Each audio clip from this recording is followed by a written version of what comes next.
दोस्तों, आज की कहानी है रिश्ता। आरोही आज बहुत खुश थी। उसके भाई अनुज का फोन आया था कि वे अपने परिवार के साथ उससे मिलने आ रहे हैं।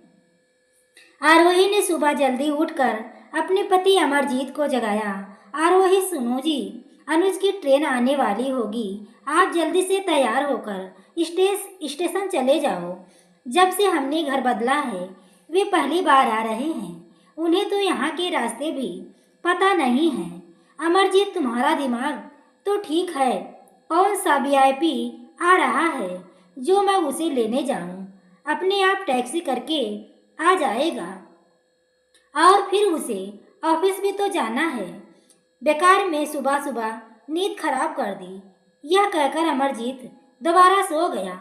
आरोही अपने पति के इस व्यवहार से आश्चर्यचकित थी, क्योंकि जब भी उसकी ससुराल पक्ष से कोई रिश्तेदार आता तो अमरजीत सारा काम छोड़कर उन्हें लेने जाते हैं और जब तक वे यहाँ रहते हैं उनके साथ साथ रहते हैं और जिद करके उन्हें कई कई दिनों तक रोकते हैं। बाद में उन्हें स्टेशन तक छोड़ने भी जाते हैं। लेकिन आज अमरजीत को क्या हो गया, यही सब सोचकर आरोही परेशान हो गई। उसने अमरजीत से तो कुछ नहीं कहा।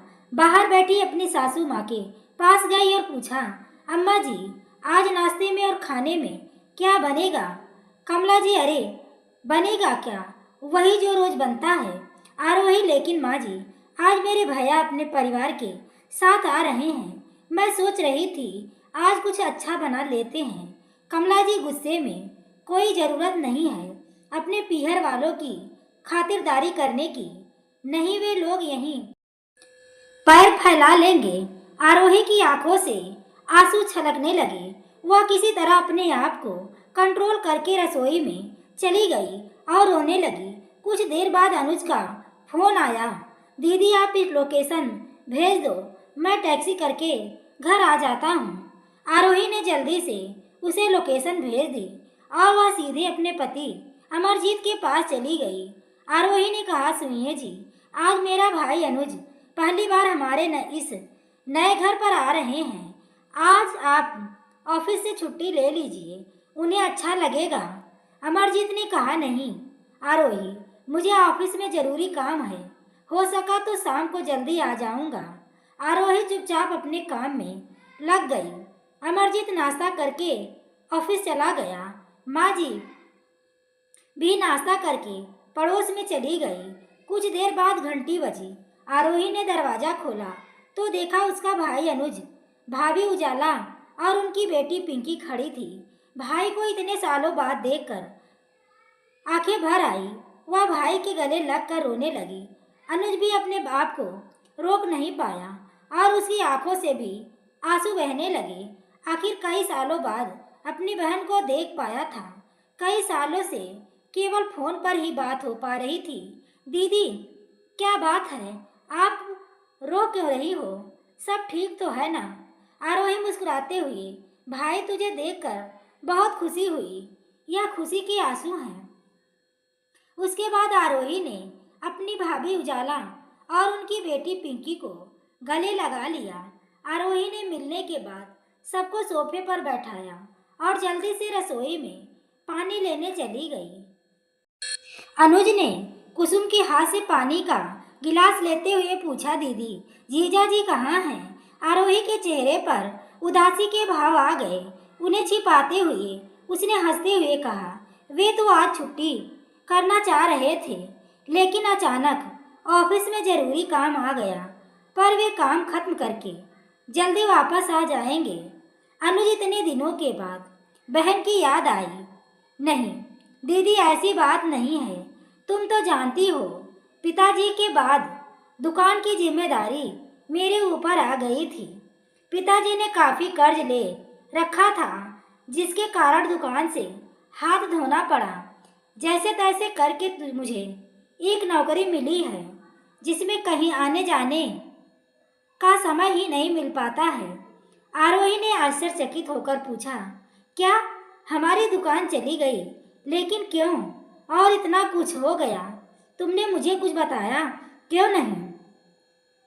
दीदी, आपकी शादी और मेरी शादी पर पिताजी ने कुछ कर्ज ले लिया था, लेकिन दुकान पर बिक्री कम होने के कारण हम समय पर कर्ज चुका ना सके, जिसके कारण दुकान छोड़नी पड़ी। आपको यह सब बताकर मैं परेशान नहीं करना चाहता था आरोही, लेकिन अनुज एक बार बता देते तो मैं कुछ मदद कर देती। कर्ज उतारने में मेरी शादी का ही तो कर्ज था। बहन, कैसी बात करती हो? यह मेरा फर्ज था जो मैं निभा ना सका, लेकिन कोई बात नहीं, अब मैं नौकरी कर रहा हूँ, धीरे धीरे सब ठीक हो जाएगा। रही बात आपसे मिलने की, तो आज बड़ी मुश्किल से 3-4 दिन की छुट्टी लेकर आया हूँ। वो भी पिंकी का एग्जाम है, इसी शहर में सेंटर पड़ा है। आरोही, अच्छा, मेरी बेटी का पेपर है। बेटा, कैसा पेपर है? पिंकी, बुआ जी, सरकारी नौकरी का एग्जाम है। यदि सिलेक्शन हो गया तो यही नौकरी लग जाएगी। आरोही, भैया, पिंकी कितनी बड़ी है और समझदार हो गई है। चिंता मत कर बेटा, तू जरूर पास होगी। आरोही ने जल्दी से सबके लिए नाश्ता तैयार किया। नाश्ता करके अनुज पिंकी को सेंटर दिखाने ले गया। आरोही और उसकी भाभी खाने की तैयारी करने लगी। उजाला दीदी, दीदी, आप हमें देखकर रो क्यों पड़ी थी? क्या परेशानी है? भाभी, मैं बहुत मज़े में हूँ, लेकिन भैया को देखकर माँ पिताजी की याद आ गई। भैया के साथ बिताया बचपन याद आ गया, इसलिए रोना आ गया। दोपहर को माँ जी वापस आई। आरोही की भाभी को देखकर उन्होंने ऐसे दिखाया जैसे कोई आया ही नहीं है। उजाला ने माँ जी के पैर छुए तो भी वे कुछ नहीं बोली और खाना खाकर अपने कमरे में जाकर सो गई। वैसे हर दोपहर को टीवी पर सत्संग देखती थी। आरोही उनका यह व्यवहार देखकर हैरान थी। वह माँ जी के कमरे में गई। माँ जी, क्या बात है? आपकी तबीयत तो ठीक है।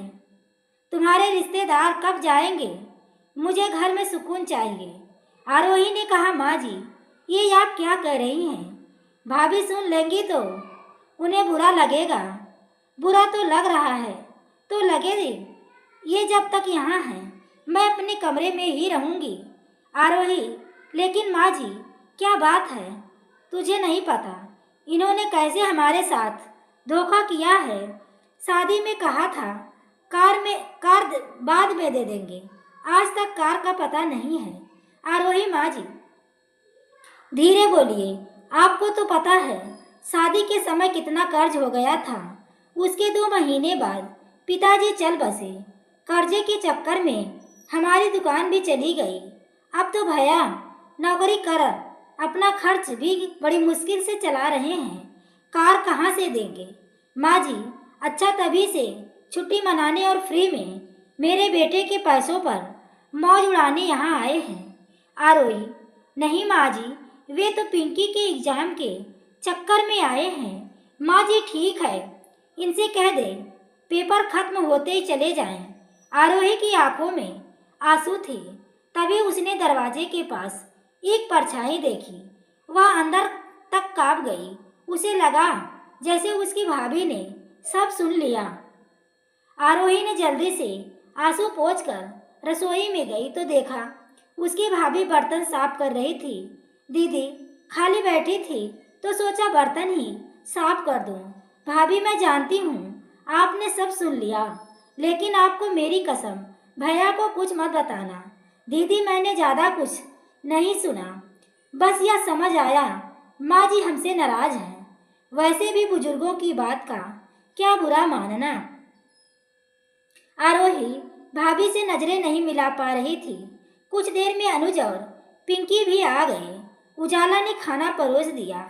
अनुज खाना खाकर कुछ देर सोने चला गया। शाम को अमरजीत अपने समय पर आया। अनुज ने अमरजीत के पैर छुए। अमरजीत ने कहा, और अनुज कैसे हो? इतने दिनों बाद हमारी याद कैसे आ गई? जीजा जी, बेटी का पेपर था, अब तो मौज कर रहे होगे। दुकान कैसी चल रही है? अनुज, नहीं जीजा जी, दुकान तो कर्ज में चली गई। मैं तो नौकरी कर रहा हूँ। अमरजीत, ओह, बहुत अफसोस हुआ। वैसे कब तक रुकने का विचार है? अमरजीत ने रूखे से पन से पूछा।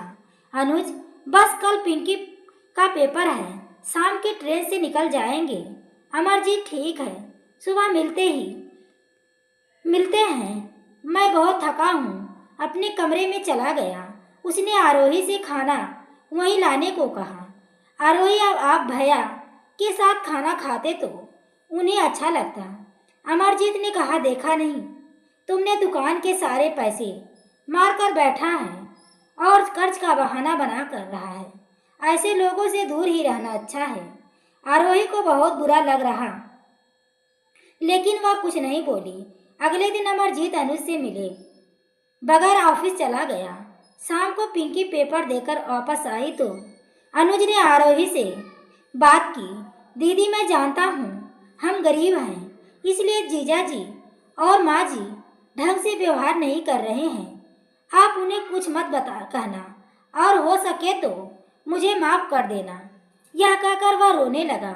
आरोही, भैया, माफ़ी तो मुझे मांगनी चाहिए। मैं आप लोगों का ढंग से सत्कार भी नहीं कर सकी। उजाला, दीदी आप परेशान ना हो, हमें बिल्कुल बुरा नहीं लगा। इसके बाद तीनों चले जाते हैं। इस घटना के 3 महीने बाद एक दिन पिंकी का फोन आया। बुआ जी, मेरी नौकरी लग गई। आपको खुशखबरी देनी थी। सच? लेकिन तूने तो कहा था अभी एक पेपर और देना है। हाँ बुआ जी, हम आए थे, लेकिन वही स्टेशन पर ही रुक गए। पापा आपको कष्ट नहीं देना चाहते थे। आरोही, तू तो यहाँ आएगी ना, या तू भी नाराज है? पिंकी, नहीं बुआ जी, नाराज तो कोई भी नहीं है। मुझे तो रहने की जगह यही पास में मिल गई। आपके घर से ऑफिस बहुत दूर पड़ता है। आरोही, मैं सब समझती हूँ। भैया से कहना मुझे माफ़ कर दे। यह कहकर आरोही ने फोन काट दिया और रोने लगी। अब अनुज कभी कभी फोन करके अपनी बहन का हालचाल पूछ लेता था, लेकिन रिश्तों में कड़वाहट आरोही महसूस कर पाती थी। आरोही अपने परिवार वालों की अहमियत देती थी और पति से जुड़े सारे रिश्तेदारों को भी अपना रिश्तेदार मानती थी, और इज्जत और सम्मान के लिए वह अपने दुख को भी भूल जाती थी। आइटम पे आइटम बनाकर खिलाती थी। मन ही मन प्रतिज्ञा किया, इन लोगों को भी रिश्तों की कदर करना आता है कि नहीं। मैं अपने परिवार को अपना परिवार मानती हूँ। आपके रिश्तेदारों को मैं अपना रिश्तेदार मानती हूँ, लेकिन आपने क्या किया मेरे साथ अब नहीं होगा।